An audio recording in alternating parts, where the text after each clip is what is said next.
If you cannot prepare for these exams on your own and you are trying to go for a master's degree, you're probably not good enough for that master's degree. If this is the kind of university that you are going to, why waste your time and energy? It has to be a pretty crappy university. A lot of these consultants just fake it. They pretend that they know a lot, but in reality, most of them have never stepped into the US and never ever trust any of these jokers.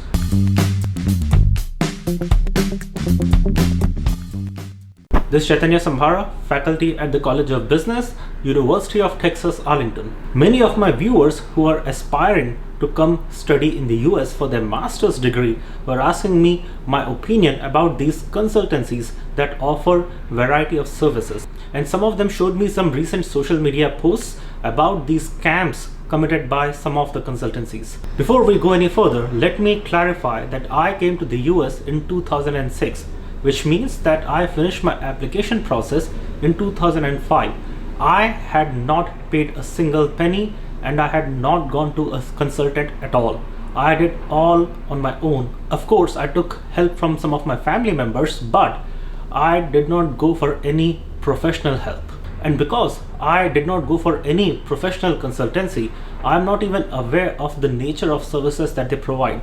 I have a biased view. And my view is that you really need not go to any consultancy.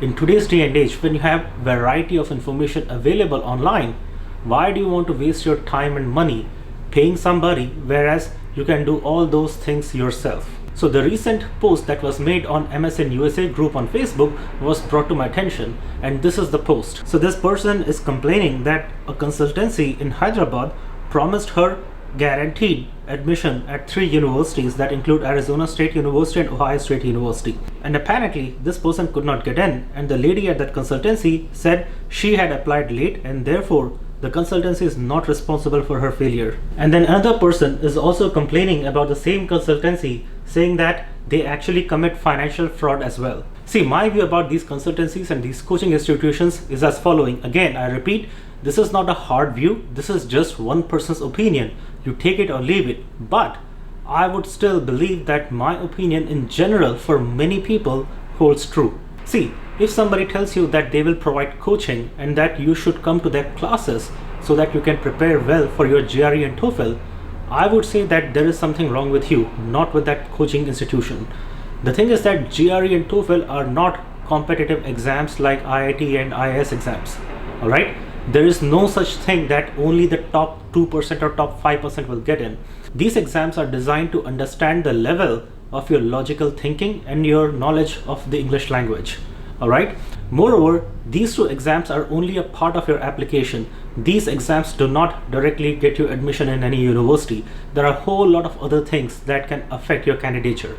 Now, when it comes to these exams such as GRE and TOEFL, all you need to do for these exams is that you need to manage a certain minimum score that a particular university desires to see. And in some cases, even if you do not have that score, but if other factors on your profile are much stronger, you can still get in. Therefore, you should definitely try and get as high score as you can, but these are not make or break exams. Now comes my view that could be controversial to some level.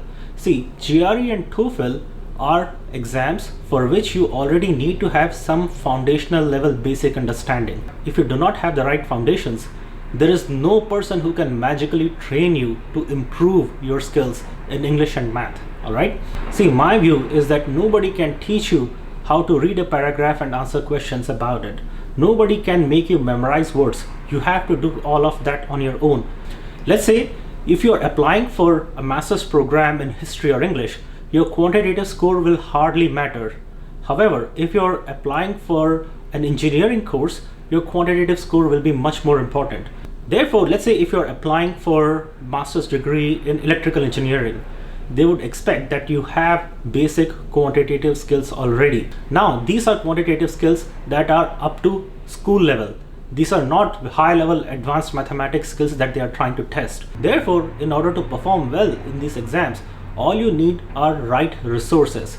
There's nothing more beyond that. You need good books and you need good mock exams. In case of GRE, I would recommend that you take 15 to 20 mock exams before you go for the real exam, Through these mock exams, you can identify what your weak spots are and where you need to improve.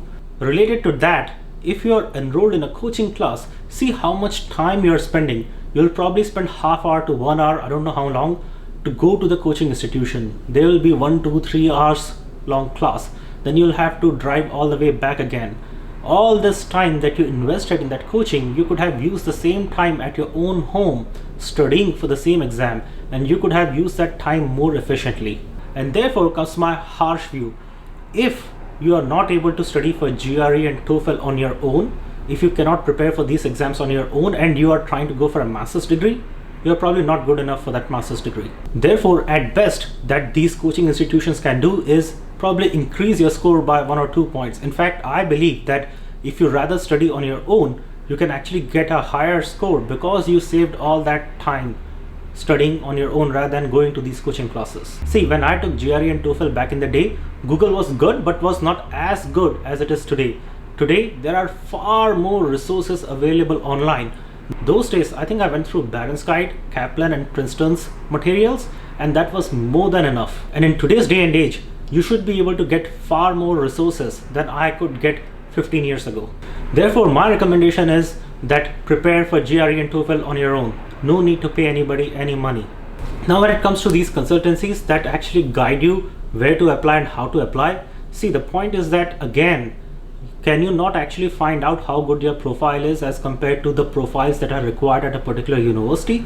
Just try and find people online. Today you have LinkedIn, where you can actually reach out to students who are studying in that university and understand what their profile look like and evaluate your own profile in comparison to theirs. You can go to so many online forums to understand what kind of universities you should target. In fact, I had made 2 or 3 videos on this topic. The link for those videos are in the description. Now let's get to the point where these consultancies can guarantee you admission. Possibility number 1 is that the consultancy knows that your profile is strong enough for a particular university that you're targeting. If your profile is strong enough, then anybody can guarantee you admission. When it comes to universities such as Harvard or MIT, there are no guarantees. But for other universities, if your profile is sufficiently strong, anybody can tell you that you will definitely get in. It is not rocket science, alright? It is straightforward common sense. Now comes the second possibility, that a particular consultancy tells you that you will definitely get admission in a particular university. Let me make this point very clear. See, I am a faculty at a proper, well-recognized university, and I cannot guarantee that you will get admission. You know why? Because even I do not have any influence on the process. If I, who is a part of the system, cannot guarantee you admission, how can this random person sitting in Hyderabad guarantee you admission? That person is clearly lying to get money out of you. So never fall into these traps. Alright? Now, the third possibility is that the university has a tie-up with that consultancy. See, there are some universities in the US that I know. I will not take any name, but at least there are a few universities that I know of that actually pay to these consultants in India to attract students into their campuses. Now, if a university is actually paying a consultant, the consultant will obviously recommend you to join that particular university and make you apply to that university. If this is the kind of university that you are going to, why waste your time and energy? It has to be a pretty crappy university. It has to be a pretty bad university that actually pays others to attract students.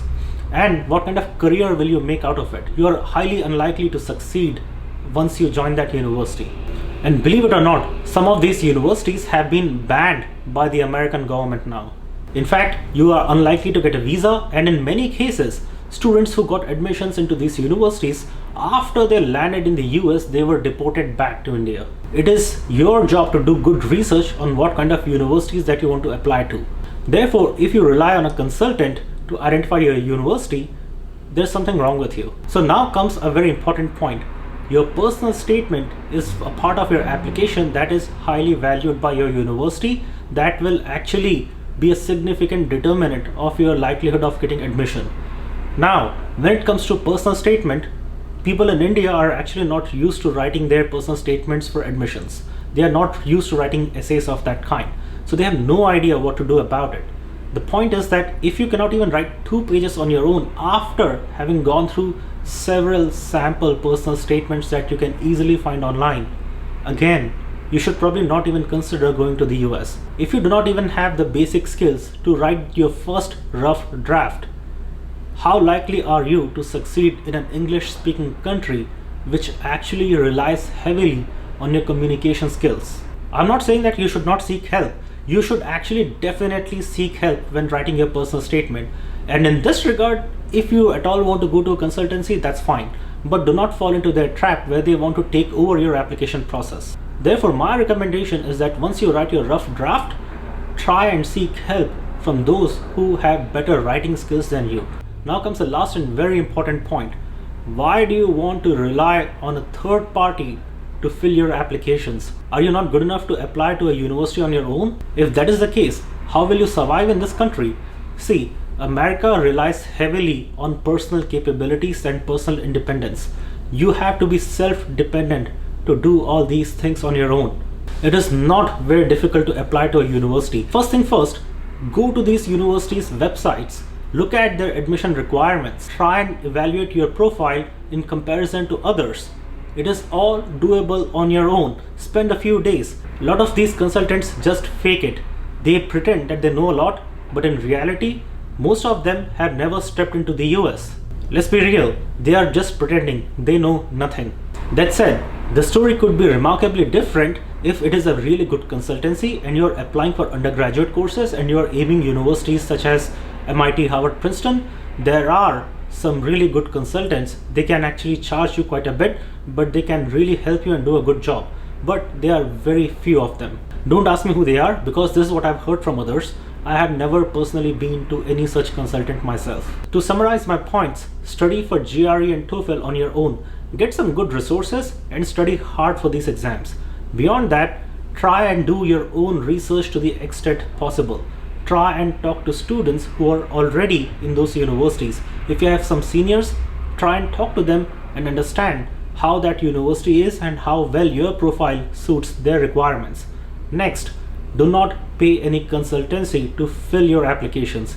Do it all on your own. And never ever trust any of these jokers to tell you that you will definitely get admission in a particular university. Minimize your expenses and maximize the time of effort you put on your own. I hope that helps. Thank you for watching. Jai Hind, and God bless the United States of America.